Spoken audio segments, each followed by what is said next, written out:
ഒരു കെട്ടിടം പണിയാൻ 2 ഏക്കർ സ്ഥലം എടുത്തു എന്നൊരു തഹസിൽദാരോട് പറഞ്ഞാൽ 3 മാസം കൊണ്ട് എടുത്തു തരണം എന്ന് പറഞ്ഞാൽ 6 കൊല്ലം കഴിഞ്ഞാൽ എടുത്തു തരില്ല. ഒരു കുഴപ്പമില്ല. 50 കോടി രൂപയുടെ പദ്ധതി 2 കൊല്ലം കൊണ്ട് തീർക്കേണ്ട പദ്ധതി 10 കൊല്ലമായാലും തീരില്ല. 10 കൊല്ലം കഴിയുമ്പോൾ അത് 50 കോടി രൂപയുടെ പദ്ധതി 500 കോടിയാവും. എക്സ്ചക്കറിൽ നിന്ന് ലീക്കേജാണ്. നമ്മുടെ പണം, ഞാനും നിങ്ങൾ നികുതി കൊടുക്കുന്ന പണം സ്വകാര്യ സ്ഥാപനങ്ങളിൽ നന്നായി അത് നടക്കാമെങ്കിൽ എന്തുകൊണ്ട് ഗവൺമെന്റിൽ നടക്കില്ല? ഇവിടെ നടക്കുമല്ലോ, ഇല്ലേ? ഇവിടുത്തെ ഗവൺമെന്റിൽ നടക്കുമല്ലോ, ചെയ്യുമല്ലോ ജോലി. നിങ്ങൾ പറഞ്ഞാൽ അക്കൗണ്ടബിലിറ്റി ഇല്ല. നമ്മൾ UDF അധികാരത്തിൽ വന്നാൽ എല്ലാവർക്കും അക്കൗണ്ടബിലിറ്റി ലീഗലൈസ് ചെയ്യാൻ പോവുകയാണ്.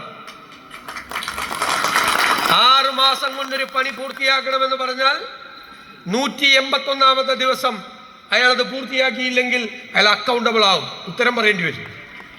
അപ്പോൾ ഞാൻ കരുതുന്നത് മലയാളി ആയതുകൊണ്ട്, മിടുമിടുക്കന്മാരും മിടുമിടുക്കികളും ആയതുകൊണ്ട് 6 മാസം കൊണ്ട് തീർക്കേണ്ട പദ്ധതി ഇങ്ങനൊരു സംഭവം ഉണ്ടെങ്കിൽ 3 മാസം കൊണ്ട് പൂർത്തിയാക്കും.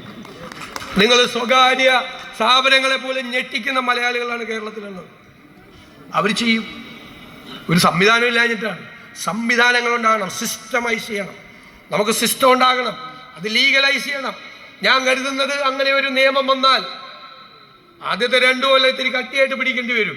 2 കൊല്ലം കഴിഞ്ഞാൽ ഒരാൾക്കെതിരെയും നടപടി എടുക്കേണ്ടി വരില്ല. കാരണം അതൊരു കൾച്ചറായി മാറും. മാറ്റം വേണ്ടേ? എല്ലാ കാലത്തും ഇങ്ങനെ പോയാൽ മതിയോ നമ്മുടെ കേരളം? പോരാ, നമുക്ക് മാറ്റമുണ്ടാകണം. ഇതിൻ്റെ മുഴുവൻ ബെനഫിഷ്യറീസ് ഞാൻ നിങ്ങളോട് പറയുന്നു, നമ്മുടെ വരാനിരിക്കുന്ന തലമുറയായിരിക്കും, നമ്മുടെ കുഞ്ഞുങ്ങളായിരിക്കും. അവർക്ക് അഭിമാനത്തോടു കൂടി ലോകത്തിലെ ഏത് രാജ്യത്തും പോയി ഞങ്ങൾ കേരളത്തിൽ നിന്നാണ് വരുന്നത് എന്ന് പറയാൻ കഴിയുന്ന ഒരു സാഹചര്യം നമുക്ക് നമ്മുടെ സംസ്ഥാനത്ത് ഉണ്ടാക്കണം. നമുക്കതിന് കഴിയും. ഞാൻ ഇത്തരം വിഷയങ്ങൾ നിങ്ങളോട് പറഞ്ഞു. ഞാൻ എവിടെ നിന്നാണ് എനിക്കിതെല്ലാം കിട്ടിയത്?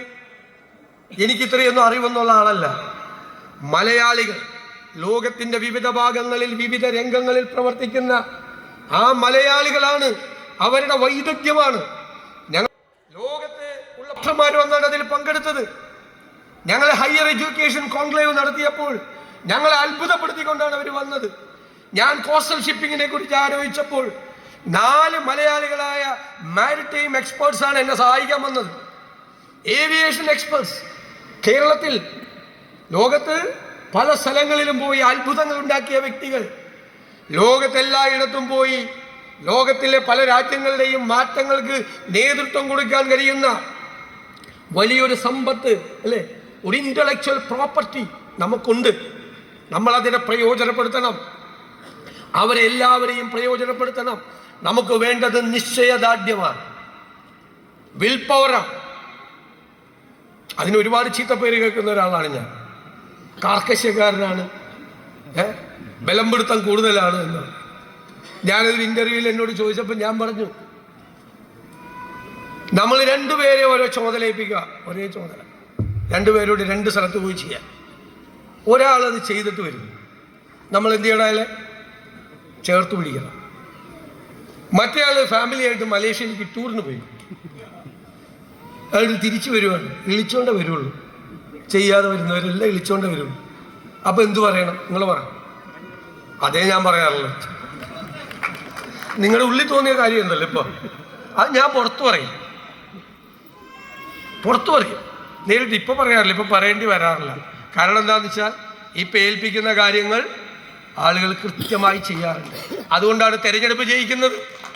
അതുകൊണ്ടാണ് എത്ര പൊട്ടൻഷ്യലായിട്ടുള്ള ലീഡർഷിപ്പുള്ള പാർട്ടിയാണ് കേരളത്തിലെ കോൺഗ്രസ്. ഞാൻ തന്നെ വിസ്മയിക്കുന്ന ഗാലക്സി ഓഫ് ലീഡർഷിപ്പാണ് നമുക്കുള്ളത്. അതിൻ്റെ സെക്കൻഡ് റോ